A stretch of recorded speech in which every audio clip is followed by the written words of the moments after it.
জনির জন্য ম্যাচ হেরেছি। ফাইমুতুল থাকলে ম্যাচটি জিতে যেতে পারতাম।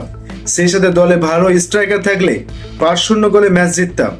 ভারতের বিপক্ষে অসাধারণ ফুটবল উপহার দেওয়া হামজা চৌধুরী ম্যাচ পরবর্তী সংবাদ সম্মেলনে যা বললেন দর্শক বিস্তারিত জানতে পুরো প্রতিবেদন সঙ্গেই থাকুন। ছবিগুলো দেখুন।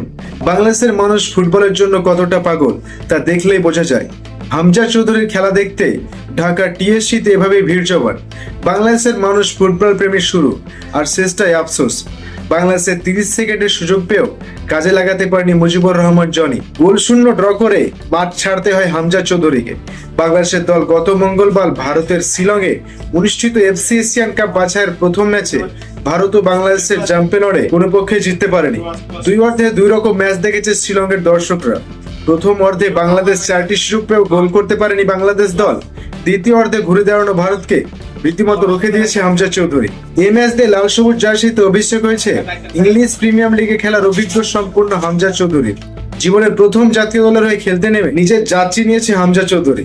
শুরুর দিকে হামজা একটু উপরে দিয়ে খেলার চেষ্টা করছিলেন, তবে দ্বিতীয় অর্ধে ভারত যখন বাংলাদেশের রক্ষণের চাপ বাড়িয়ে দিতে সক্ষম হয় তখন হামজা অনেকটা নিচে নেমে এসে খেলতে থাকে।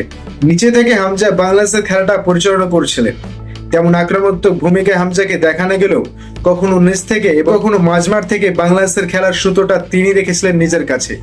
অধিনায়কের আম্পায়ার ছিল না তার হাতে, তবে মাঠে তিনিই ছিলেন নেতা। শেষ দিকে ভারত যখন গোলের জন্য বাংলাদেশের রক্ষককে ব্যস্ত রাখতে শুরু করেন তখন হামজাই বরাবর ত্রাণকর্তা হিসেবে কৌশলে সেই আক্রমণগুলোকে রুখে দিয়েছেন।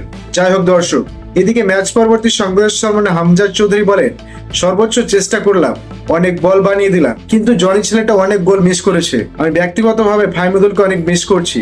সে থাকলে হয়তো ফলাফল অন্যরকম হতে পারত। এরপর তিনি আরো যোগ করেন, আপনারা আশা হারাবেন না, আমরা আবারও কামব্যাক করব, আমার প্রতি বিশ্বাস রাখুন।